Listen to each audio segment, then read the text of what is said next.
Okay. All right. We good? You're such a loser. I am a huge loser and proud of it.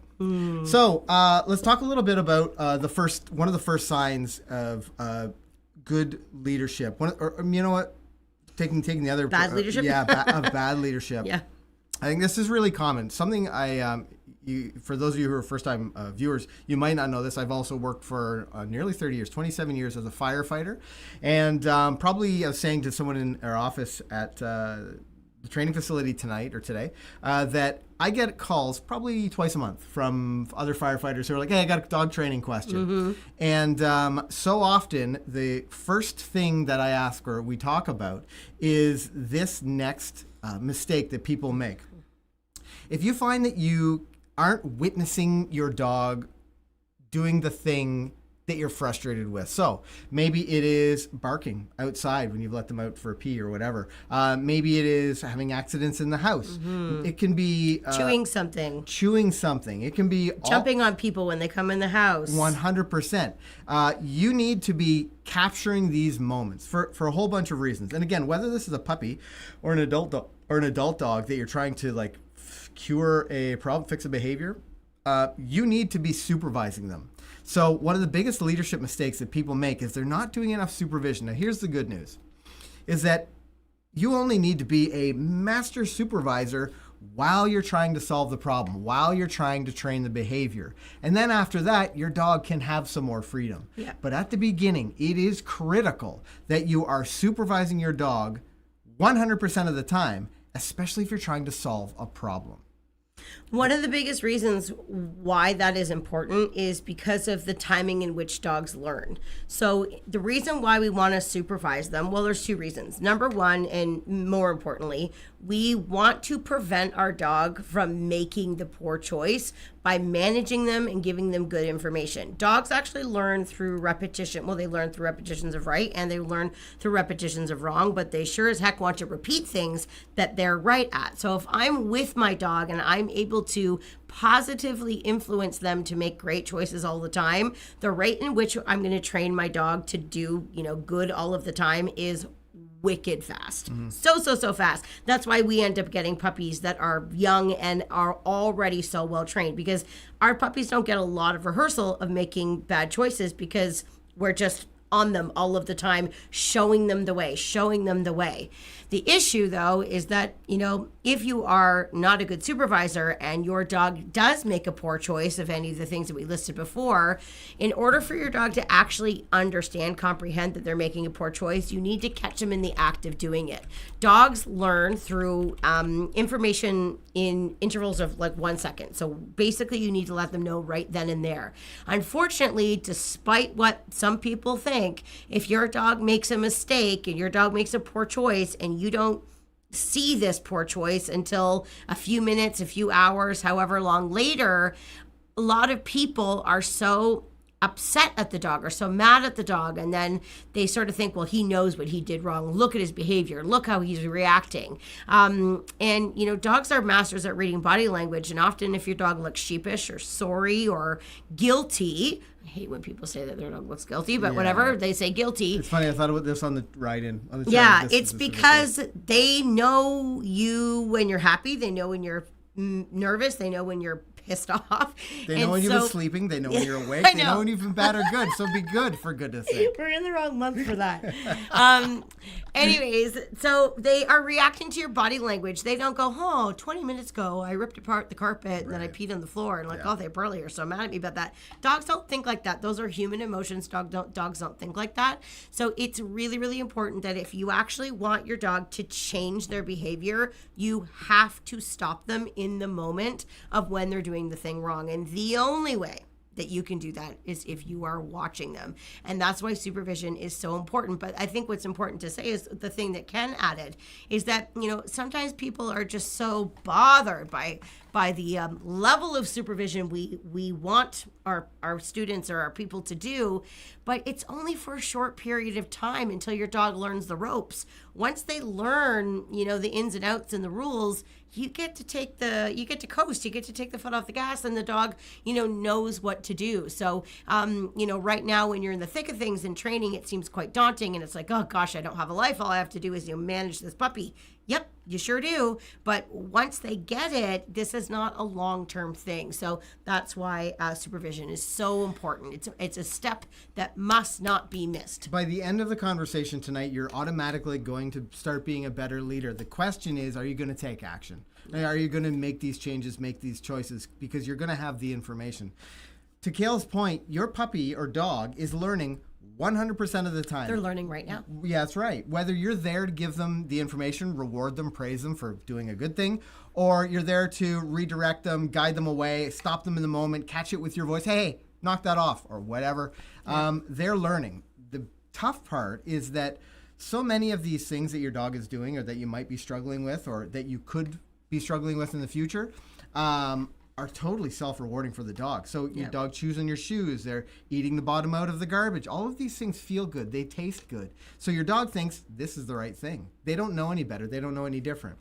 So it's really important that you are there with them so that you can either interrupt them in the moment or praise them for making a great choice. You know, there's so many interesting situations that happen when we do our puppy vlogs. Yeah. One of them was we had a puppy who was, he would get a little bit like crazy when we would be cooking on the stove. He found it really exciting and whatever. So what we started to do is we trained during that time. The other thing we'd ask him to do is about halfway through our training session, we'd ask him to go lie on a bed. What happens now, because, I mean, we're so intentional. We know we're going to be distracted. We'll talk a little bit about some management techniques in a minute that make you a better leader. But we're so intentional about this stuff that as soon as you know, when you go over and you turn on the stove or the oven and like something happens, it beeps or it clicks or whatever, that's the cue for that dog now to go lie in his bed. He'll just go lie in his bed. That's only because we were really intentional with what we were doing with him, how we were watching him. We weren't allowing him to just go do his own thing just because we were distracted. So he learned to do that behavior while we were doing that thing. Your dog is always learning. Make sure they're getting the great information. Let's say you've got a dog who's barking outside. This is one I hear so often, it would blow your mind. But it's not enough to interrupt them after they've been barking for 4 minutes. It's not enough to, stop the barking after a neighbor's gone by and now they're in like a barking fit at the fence or whatever. You have to be supervising. If you have that problem, maybe there's a time when your dog can go out there and just hang out there and just have a wonderful time, hanging in the sun, doing their business, playing beach volleyball, whatever your dog's into. But at this point, if you have a problem like that, you have to be a good leader for your dog. You have to know that they're likely to bark if someone goes by. They're likely to have a problem when they're out there. So I got to make a great leadership decision. I can't let them be out there alone right now. It's just not good for them. I don't want it. It ends up with me being frustrated. None of this is good. None of this is good leadership. Yep. So you go out there with them. And when that behavior starts, you can interrupt it immediately. And when you set up and someone's walking by and you have something else for them to do, you can train through that thing because that's what good leaders do. It's a huge element, and I want you to really be critical of any problems that you're having right now. Am I supervising enough? And break it down. The next one, we talked a little bit about the reality is you can't be supervising 100% of the time. You have a life to live. You have, maybe you've got like busyness. You got to go to work. You have kids to look after. There's a million things. Other dogs. Yeah. Do my homework. Feed the hog. There's all these things that need to happen. Oh my God, can you imagine we had a hog to feed? That's a Christmas vacation quote. So I just brought us ahead 6 months. Sorry. That's okay. Ken really likes Christmas, if you haven't noticed. It's my favorite. It is my absolute favorite thing. My favorite. I can't help it. So you do need to know, well, what do I do with the time in between when I'm not supervising my dog? So a good leader will have management strategies and tactics in place before they ever need them. Here's an example. A great leader who has a new puppy in their home or in their house is going to have somewhere for that puppy to sleep, somewhere for that puppy to be when they're doing work, resting. when they're not training, when you're not interacting with the dog. A good leader is going to have a crate or a little X pen or some place confinement of some to sort. Create confinement. So your puppy can't make the choices that we were just talking about a couple of minutes ago. A good leader is also going to have something like a house line. This is the tool that just changed my perspective. I came to McCann Dogs as a dog owner. I wasn't a dog trainer. I came to McCann Dogs as a dog owner. I made all the wrong choices, struggled with a lot of the same things you might be as well many years ago, and then started doing the training, fell in love with the process of dog training. It was just incredible. And long story short, became a trainer, met this one over here, and that's another long story short. Now we're married. With all that said, when I was introduced Just to like that, when I was introduced, I don't want to bury the lead here. When I was introduced to the idea of a house line, I thought, I don't know, like, does that really make sense? Like, how would that work? Putting a leash or a line? Yeah, it seems like a major inconvenience until Totally. you understand its magic. Until you see it, or you get to work with enough students who are using their house line regularly. Yeah. And again, it doesn't have to be a puppy house line. We use it obviously for every puppy, but it could be also like a new dog in the house line. Yeah. Giving you the control that you need, because a good leader knows that they don't want it to be a game for your dog. If they pick up a sock out of the laundry hamper, or a pill or something drops on the floor, something you don't want them to get, you need to have control. It's funny because I often talk about, there's no quick fixes in dog training. You got to be ready to do the work. But, a house line is almost like a quick fix. Yeah. Because people who let their dogs be, completely loose in the house, and, the same rules apply for, outside the house, too, to be perfectly honest. But, inside the house is the more shocking place for people. Most people sort of, are more afraid to have their dog off leash outside because it's more dangerous. But inside the house, many people find it very strange to have a leash on your dog while they're in the house because it just doesn't make sense. But what happens is the people that don't have any type of line or confinement issues with the dog in the house or confinement tactics in the house have dogs that will make, 80%, 90% more errors than a dog that is using a crate that has a house line on, a control line of some sort, because we can stop and mold and shape our dogs. It comes back to the very first thing that I said, about supervision. It's easier to do those things when I have more control. So if you're thinking to yourself, gosh, this whole dog training thing is going to take forever, it's going to be way faster if you start implementing the house line the way that we use it, because it really cuts down your ability to communicate with your dog and give clear expectations about what's right and what's wrong in your home. Absolutely. I just wanted to, Melanie, one of our Heart Dog supporters, my dog loves their crate. Yeah. Yeah. It's a very useful tool. We've talked about inside the house. Any dog who has a human that loves crates, the dog will end up loving a crate too. Yeah, totally. That's how it works. Yeah. I think it's the beginning that a lot of people struggle with. They're like, oh, he's barking in there. He doesn't like it. Yeah, people need to recognize it. So it happens with our puppies too. Yeah, for sure. But we just don't get worried about it. And we know in a couple days it's all going to subside. Yeah, for sure. It's something that you train through. Your puppy doesn't know to sit the very first time they come home to you. You have to teach them how to work through that thing. We've talked a little bit about puppies in the house, but I think maybe a more common oversight is outside, and something like a long line. Do you have a long line? I don't think I do. I didn't bring them with me in my backpack on the train. So maybe we'll talk just a little bit about what the long line is. Yeah, so a long line is... a long line. It's a really long leash. So the ones that we use are about 21 feet long. Yeah. And they are something that we use on our dogs when we are taking them outside, either to take them to go potty or to go outside to play or to go outside to train, depending on what we're training on. And we love it because it gives the dog a little bit of more freedom to move around. It also prevents your dog, before they're trained to not pull on leash, have a little bit more leeway because of the length of the leash. It's a lot easier to keep a long line loose than it is to keep a short leash loose.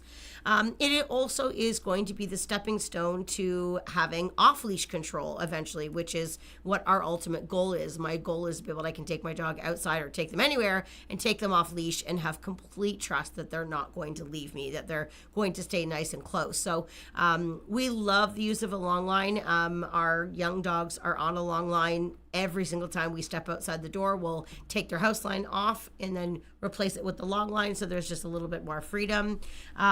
We are really invested in using like a biothane type of material with our long lines, just because they're super durable. It cleans, washes off really easily. You can get it totally muddy and disgusting, and put a hose on it and it's just back to new again.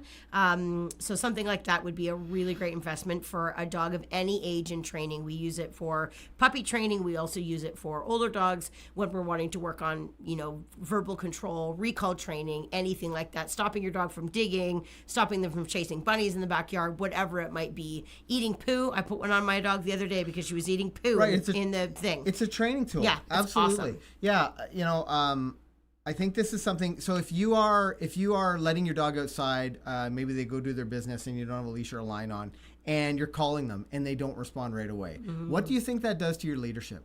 They're like, yeah, just a minute, I'm on my way. Mm-hmm. And you call again and you're like, what's going on? Like, he's got a great recall. It's a great opportunity to turn into a leader and go get a long line. Go put that long line on them and you work on your recall. You don't let them choose to not listen. The reality is, you hopefully, as you're training through some of this stuff and as you're creating these great behaviors, you're working your butt off so that your dog responds the first time every single time. That's how the McCann method works, is we're working to the first time every single time. And if it's not that good, then it's time to train through it. We got to fix it. We got to make it that good. Yeah. And people accidentally water down some of these words. They water down their dog's name. Mm-hmm. They water down their response to the come command. They water down all this stuff because they'll just repeat it and repeat it and repeat it. And I'll tell you, if I was to stand here with some random dog in here and I just said sit as over and over and over again, eventually the dog's going to sit. That doesn't mean the dog knows how to sit. It doesn't mean I am a good leader for that dog. In fact, if I said it over and over again, I'm being a pretty crappy leader for that dog. So when you identify these challenges, really, understand that this is a moment. This is a training opportunity. It might be frustrating.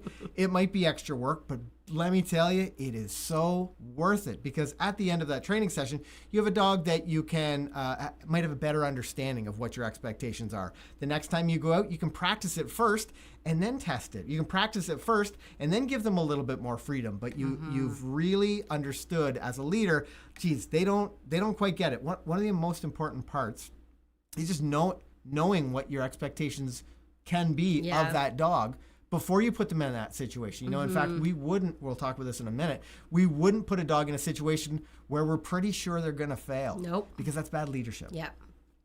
Often, literally, I had a lesson with somebody today. It was in agility, so maybe it's a bit of a different context. I'm just going to stop you for one moment. I apologize. Yeah. Dan, can you, looking at some of these challenges that these people have, Dan, can you pin the long line to the chat or however it goes on screen? I think a lot of people would benefit from something like having a good training long line. I don't know how to do it from down here in the train station. Anyway, sorry. Thank you. That's okay. We don't need to go back to it. You're training through an agility. It's okay. It's not relevant anymore. It's all good. Did I ruin that? You did. Oh no! How? Okay, now I'm just gonna sit here silently until Kale tells her story. It's just not. It's not relevant anymore. It's okay. Too late now. You're so annoying. Go, please. I'm so interested in what you had to say. No, it's not a big deal anymore. Go, go, go, go, go, go. Anticipation. Okay. Yeah, we need to talk about some anticipation. I sort of alluded to the idea that to be a good leader, you should have an understanding of what your dog's capable of and what they're going to struggle with. Mm-hmm. How does that lead into anticipation? I don't know what you're asking. Just set it up and I'll go from there. Okay. Whatever this says, go ahead. You're so annoying right now. Okay, we have to set the stage for success. That's really Can you tell that we're married? That's really what we need to do. I don't want to put a dog in a situation where they're likely to fail. It's just not good leadership, because they're likely to do the wrong thing. I'm going to have to rehearse the wrong thing. And we always want to be more than 90% sure the dog's going to be successful before we request something of them. That's how progressions work. I think a lot of people really just come into dog training in general with low expectations. Yeah. And there's lots of situations where People will say like, oh, my dog knows how to do that. He knows how to sit. He knows how to come. I was actually with somebody the other day. This is a different story than Ken ruined. Okay, I'm going to interrupt you for a second. This is a different story than what Ken ruined a few minutes ago. But there's a guy that I was helping with his recall. This is a little while ago. And he was like, we were doing a portion of the program where you have to say come and then add a little pop on the leash and blah blah blah blah blah. And he was basically telling me that he didn't have to use the pop because his dog came every single time. And I was like, that's awesome. That's so great. Let's go out and show me what you've been doing. So I brought him out and I had some treats in my hand and I had like a tug toy like sort of hanging out in my pocket. And he called the dog to come and the dog completely ignored him and was like trying to get the toy and was trying to get the treats. And he's like, well, that's not fair. You have food on his nose. It's so funny. And I was like, yeah. Where does this work then? Yeah.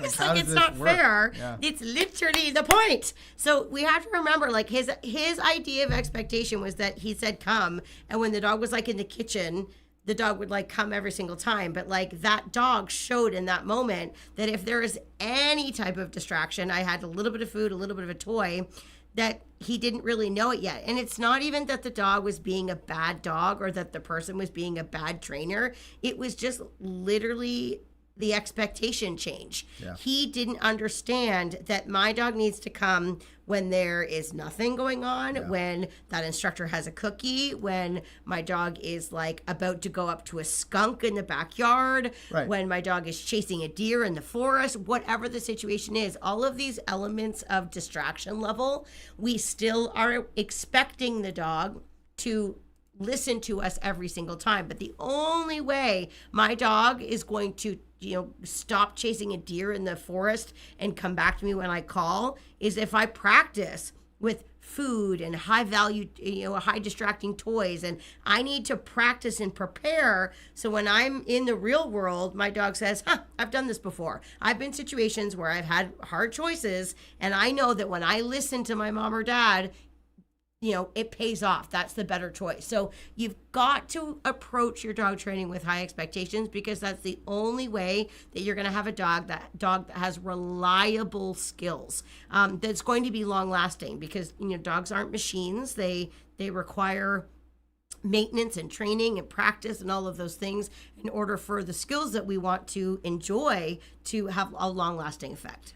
When's the last time you worked on your recall? When's the last time you worked on your response to name if you've got a little puppy in the house? If you can't remember when that was, you need to practice it. All of these things are perishable skills. So when it comes to being a great leader, if you're the leader you're the coach of the national Canadian hockey team and you're going in there and you got a big tourney coming up, everybody's going to skate the circles. Everybody's going to practice shooting. Everybody's going to practice. No different than when you have a dog at home and you're going to go to the park. Well, why not practice some recalls in the backyard? Why not work on some response to name before you put your dog in a situation where it's going to get way more distracting? The long line is something we use. We'll in fact bring back a long line, great management tool, with a dog who's like, who gets it, who understands the recall, who understands response to name, but maybe they're slowing down. Yeah. Or maybe, you're out for a walk or a hike or something with your friends and there's a new dog in the mix. So I would understand that this is an opportunity to probably set up for better management, because I don't really know how this relationship is going to go. I really want you to think about how do I make sure my dog doesn't get it wrong? Now, it's okay if you identify that there's a struggle or a challenge, but it's not okay if they chase that rabbit across the road. Mm-hmm. And it's not okay, if they put themselves in a dangerous situation because your recall wasn't 100% successful, or like 99.9%. We talked briefly. I always like to say, whenever I'll even use this in my own personal training with my own dogs when I'm setting out to like work on a challenge or a training skill. When I'm trying to make a decision on how I'm going to practice that skill or what kind of situation I'm going to put my own dog in, Ken knows I love like a rating system. So I'm like, okay, give me a 1 out of 10, or give me a rating out of 10, or give me a percentage. And if I'm able to answer that by having a high percentage, then I might, try what I want to work on with, an opportunity to train through it if it doesn't go well. But if I look at that situation and I'm like, there's like a 80% chance that's not going to go well, then I'm going to make a different decision about, how I'm going to approach that situation. So you should do the same with your dogs as well. And if you aren't looking at that scenario and feeling pretty darn confident that, your dog's going to make a great choice, then it's not even that you need to avoid what you're about to do. You just need to go forward into whatever scenario you're doing with a different game plan to make sure that the dog is not just going to go and rehearse. You don't want to be the type of trainer where you're like, let's see what happens. And then they go and fail. Let's see what happens. And then they fail again. That's bad dog training. And if you are going into a situation and your dog is continually making poor choices, maybe that's on you to be a little more realistic as to where your dog's at in their training. And it's okay if you have a lot of work ahead of you, but if you don't have a realistic understanding of where your expectations should be at, it's going to be hard for you to make good progress in their training, in their listening. Not only is that decision making bad dog training, it's also bad. Help me out, guys. Supervision. Leadership. It's bad leadership. You are just like, it's like, you're not like setting the ball up so I can like smack it. You're literally, it goes up and then it just trickles on the ground. Set the volleyball thing up. You're not landing it. I want to talk a little bit about the house line, because I know it's something that a lot of people at home should be using right now in your home. Gabriella, this is a common thing. Let me people guess, bring he up. chews on it. Right, yeah. Use a house line on my puppy, and all they want to do is chew on it, and redirecting them to choose something else is almost impossible. Yeah. Can we just break down what the right steps are? I think I saw another comment the other day that said, I get out a treat and I guide him away and whatever, and unfortunately that puppy keeps going back to the line. Right, because that puppy has just taught their owner how to get treats. Yeah. So let's talk really briefly about solving some of this, because you might have a struggle comparable if you're using a long line outside as well. Yeah. And my reaction is not because I'm laughing at your problem. I'm laughing because it's so common. Like, just so many people have this problem. Yeah. And it's because a lot of people just do the same thing wrong. So not to worry. It is a common thing. When you put a leash on your dog in a scenario where they're not used to it, like when we put a leash on the dog and we go outside, the leash is in our hand and the dog's usually like busy looking at things. They're distracted. They're not really like thinking that much about a leash. But, when you put a line on in the house and they're dragging it around and your dog is bored and looking for something to do, gosh, that looks like a very convenient toy. So it makes sense as to why puppies initially want to chew on the line. Our puppies do exactly the same thing. The issue is most people don't set out supervising their dogs enough in the early stages that the dogs actually get to practice and rehearse chewing on the line enough that it becomes kind of fun. So if you're fresh out of the gate with a puppy and you put a house line on, not letting them put the line in their mouth right from the beginning is going to make your life so much easier. Just do not let it happen in the first place. The second their mouth goes onto it, leave that. Use your voice to stop them. Go in, remove the line from their mouth, and then give them something else to do instead. And what does that mean? That means if they have a bone that's nearby, give them the bone to chew. It might mean you move them out of the position and ask them to do a behavior. Get their brain thinking about something else. I'll embellish on the timing in just a second.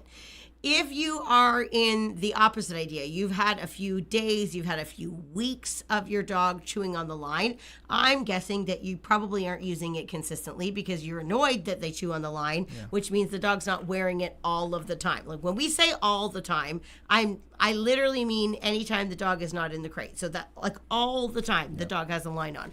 If you're only using it here, there, and everywhere, it's like that exciting thing comes out again. Once it's on all the time, the novelty wears off. And most of the time, you could do nothing and the dog will stop bugging with it because it's there all the time.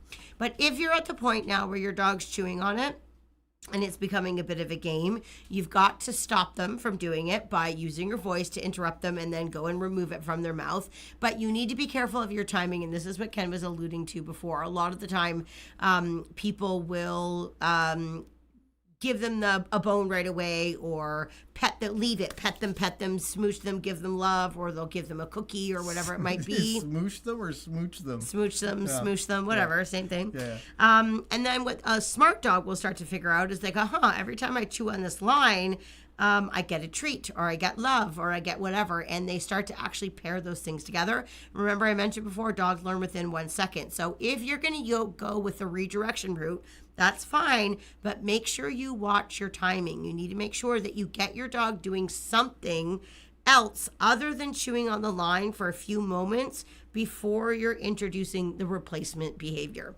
Otherwise, the dogs will start to string it all together. So, and that explanation that I just gave you about chewing on the house line is the same thing that we would suggest for chewing on anything else. And I guess that's kind of why I have tongue in cheek sometimes, because, chewing on a line that's attached to them that they're not supposed to I would deal with it the same way that they would do if they were chewing on a shoe, or they grabbed my sock, or they were gnawing on the table leg. It's a blanket statement. If you don't want them to chew on something, you just deal with it exactly the same way. There's nothing special about the line. The only irritating thing is that the line's on all of the time, which means you got to work a little harder. But the good news is you can fix it faster because you're supervising well. It's just not a thing. Yeah. Most of the time, the reason why it gets bad is because A, person's not using it enough. B, dog chews on it all the time when nobody's paying attention, and their timing in which they're told they shouldn't is extremely inconsistent or late. So if you can fix any of those things, you'll be laughing. Palace, one of our Heart Dog supporters, mentioned McCann Dog Music helped with our crate training. I love McCann Dog Music. And I wanted to tell you guys that we recently, if you don't know, McCann Dog's Music is our music channel here on YouTube, but also, maybe more importantly, on Apple Music and Spotify. We just released a new album at the beginning of this week. It's relaxing piano music for dogs. We'd worked with a bunch of music creators to create the most functional, utility-based music that helps, anxious dogs relax, works through crate training. If you have a dog that you're leaving home when you go for work and they bark and they're like, really showing some anxious behaviors, you put on the music, it drowns out some of that exterior sound and brings them down just a little bit. We created it after having a similar situation with one of our dogs. Yep. The problem with some of the old albums was it's very functional music and it's not really made for you to listen to for 12 hours. So people were saying, like, I'm work from home and, like, I have McCann Dog's music going on all the time, but, like, I don't know, it sounds like a lot of the same songs. So we created an entire album of piano music with all the same tonality, all the important elements that this music will relax your dog. It's available on McCann Dog's Music here on YouTube, and then on Apple Music, Spotify, all of the music, platforms, so that you can help work through some of these exercises with your dog. I wanted to mention that. Yep.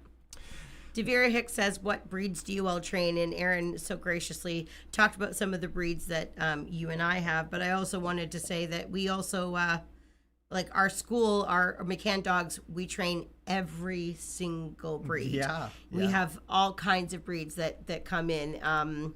We have 30 to 40 different instructors that teach for us, and they all have different breeds as well, and they actually all started as a student at one point in their life and then went through our apprenticeship program. But yeah, we train all breeds, and they, all breeds are very different, but they we train them all. Mixed breeds, purebred breeds, big dogs, small dogs, all of them. They're all great. Yeah. We need to talk about the next step for identifying whether or not you're a good leader. And it has a lot to do with, we've talked a little bit about like that verbal, negative verbal reprimand and marking the moment that the dog makes a mistake. Mm-hmm. The next thing you do is it may be more important because it's the moment that you get to redirect the dog or take control of the situation again. I think this is often overlooked. I think there's too often that people give the dog more choices rather than saying, like, listen, buddy, you can't bark at that dog walking down the street. We're going to turn you away and we're going to get you walking the other direction. Or they'll place the dog in a sit or something like that, and then it makes it even more difficult. But the dog has too much opportunity to choose to continue to make the wrong choice. A critical element of being a great leader is having good redirection skills when you need them. Whether that's a little puppy who's chewing on the drapes, or they're grabbing a shoe, or I mean, we've used shoo a lot, but like Barking at something, you need to have good technique and tactics to redirect the dog. This is good leadership, because at that moment, a lot of dogs, especially when you're talking about bigger, older dogs who are like super intense and barking at the window, or super intense barking at, the elderly lady that's walking down the street just because they bark at stuff. But people aren't interrupting in the right way. Yeah. Let's talk a little bit about redirection and why it's such an important element of leadership. Yeah, it is really, really important. And this sort of circles back to like all of this stuff, like goes together, supervision and having a line on and all of these types of things. Because if I really do want to interrupt and redirect my dog's behavior because I don't like what they're doing, I need to be able to do it quickly and effectively. I also need to be doing it with showing good leadership skills. And that is not losing my cool, not having to yell and scream at my dog, not having to repeat myself a bunch of times, not having to get into this big physical battle with my dog. I want to be able to interrupt and redirect the behavior as quickly and as calm and as cool as I possibly can, because that shows good leadership. Dogs need really black and white, clear expectations. They don't want to get information from somebody who's being overly emotional and not clear and slow with their timing and all of these types of things. So it's important that you do have good equipment on your dog, and that you're just keeping things really simple. This is obviously, if your dog is not to be trusted quite yet, this is where a leash or a line or a house line is going to be really important.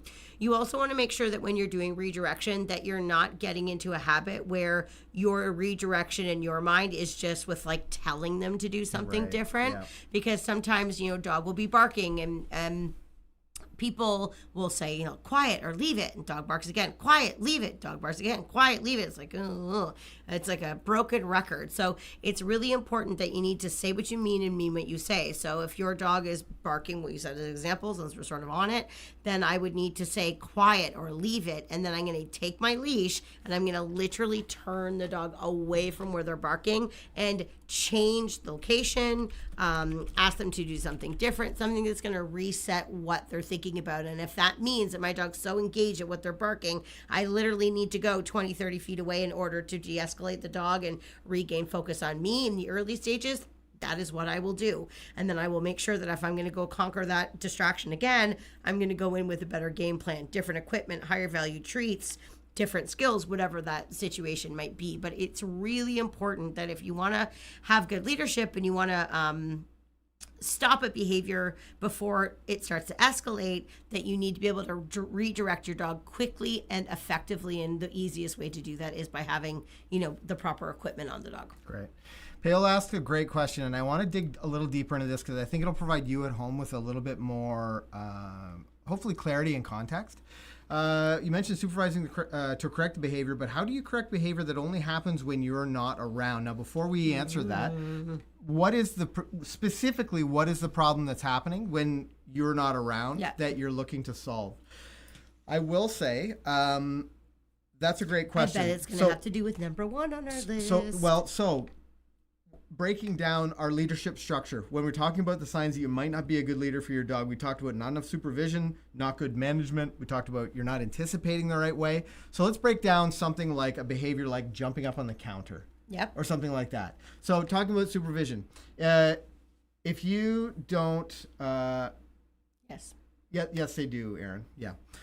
If you don't see it, you can't fix it. Absolutely the case. Absolutely the truth. So what do you need to do in a case where, and we actually have a great video for this, in a case where the dog's doing something like jumping on a counter when I'm not in the room? I mean, there are a million fixes for this, but we talk about, next one we're going to have to talk about is management, but we're going to have to talk about a little bit of training.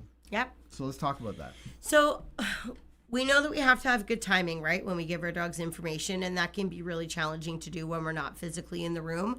But you can set the situation up for your dog to, be more likely to make a bad choice when you're ready to actually work through it. So I don't know if you've answered us yet about what your issue is, but we'll stick with this one because it's a good example. I think they can break it down too, for them. If it's a situation where my dog's like getting up on the counter and stealing things and they wait for me to like leave the kitchen in order to do that, I would set that up. I would put a leash or even a longer line on the dog in the house so that I could bring it around the corner with me. I might even purposely put something on the countertops that is exciting, that might even encourage the dog to jump up and check it out. And then what I would do is just leave the kitchen for a moment, leave the dog in the kitchen from there, and just stand around the corner and just sort of peek. If you want to get really like, I don't know, what's the guy's name? Oh, I missed it. The spy. Oh, Oh my God, Kel. James Bond? Yep, thank you. Oh, good. I was thinking of all sorts of other spy names. I don't know why. He's even a spy. I mean, a spy? yeah, he's definitely a spy.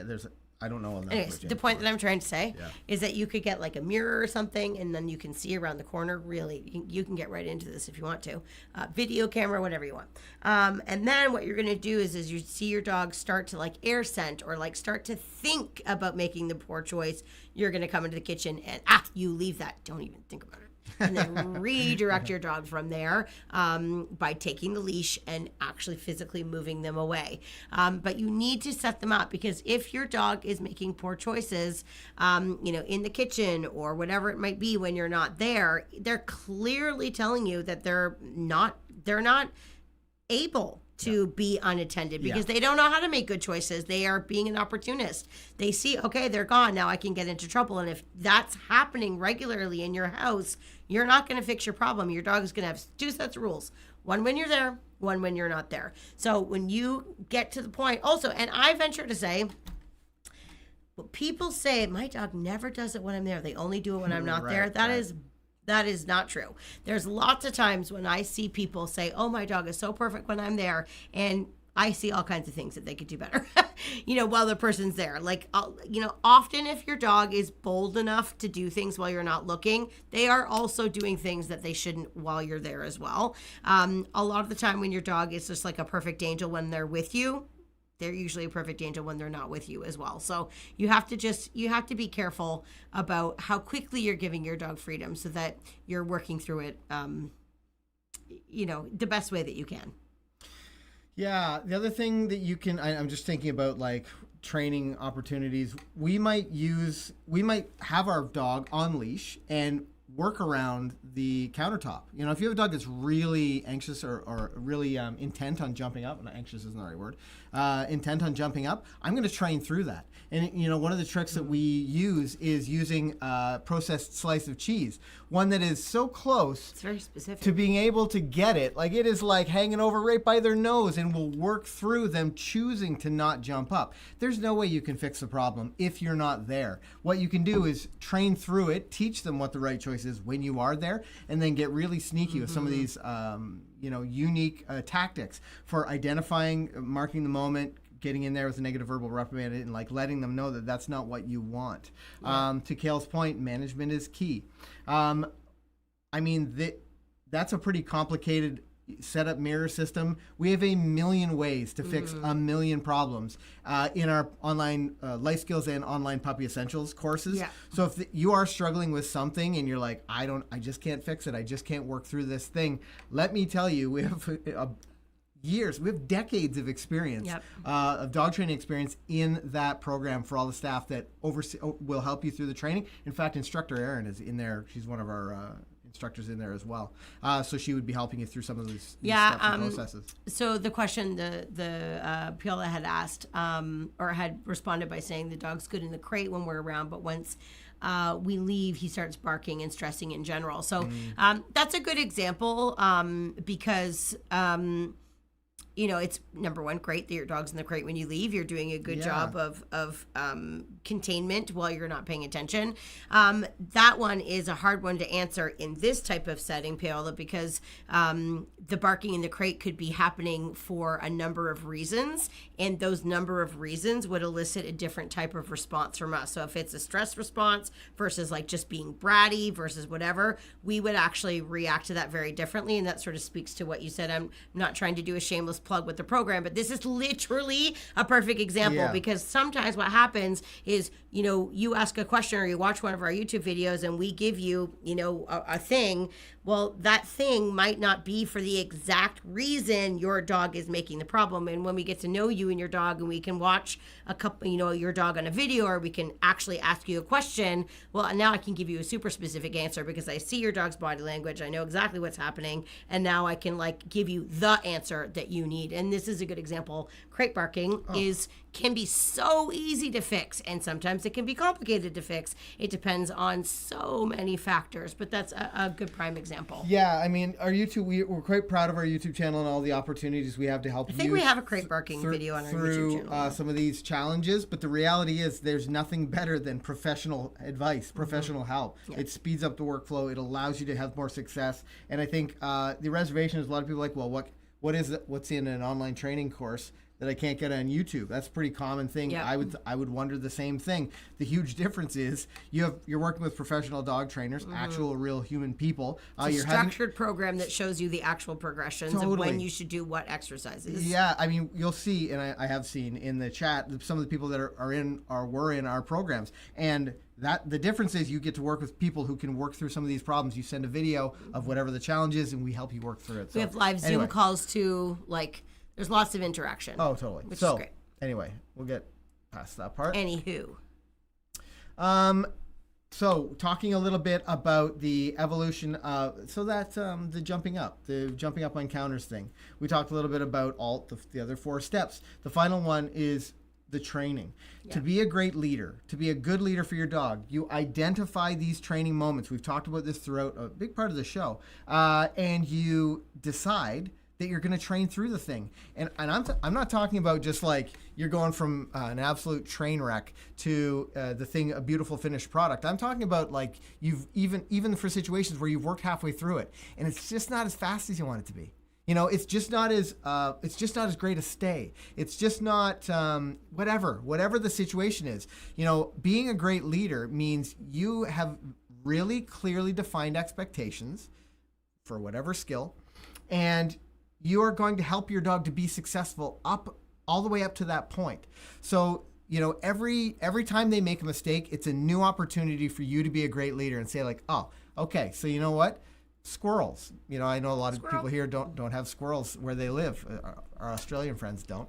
But your dog sees a squirrel and they're like, oh, that is the thing. I need to eat that thing right now. That's a great opportunity as a good leader to decide to go in a situation where you might see some squirrels again and work on some of your skills, your response to name and recall, your leave it, which is a really valuable skill. Using real life situations is important when you're making these good leadership decisions. It could be working from your front window. It could be on your front patio. Maybe it is, on your driveway. Maybe it's on your street. Maybe it's in a parking lot. Maybe it's at the fair.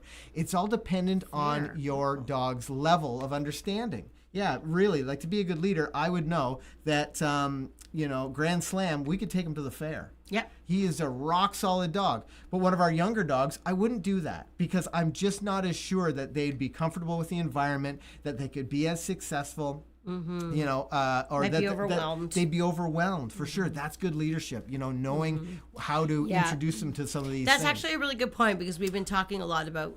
Did you guys hear that? Because we've been actually talking about more of the control aspect, but also being a good leader is knowing my dog's thresholds and making them understand that I'm not going to put them in a scary position. I'm going to keep them safe.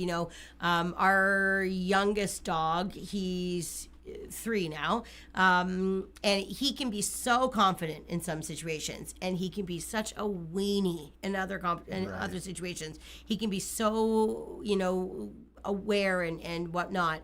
So when I've come to recognize which situations he's going to be comfortable in and which situations he's not. And he listens great. He wants to be a good boy. He listens great. But still, if I'm going to be in a situation where I know he's going to be overwhelmed, or if I see a person and a dog that I don't know, I would never in a million years have him go up to that dog or put him in a situation where that dog could come and jump on him or whatever the situation might be. We would not take him to the fair because that would be a nightmare for him. It's my job as a leader, as his leader, is to help him be confident and that type of thing. And because he knows he can trust me, I've actually been able to put him in a few scarier situations, and he relies on me. He leans on me. That's how I taught him to swim last year. Remember? Right. Yeah, totally. Because he was petrified to go in the water. But because I was in the water and he knew he could come to me, he felt safe. And then that helped build his confidence. And that's because I'm a good leader for him. So leadership looks like a lot of different things. We've been spending a lot of time on control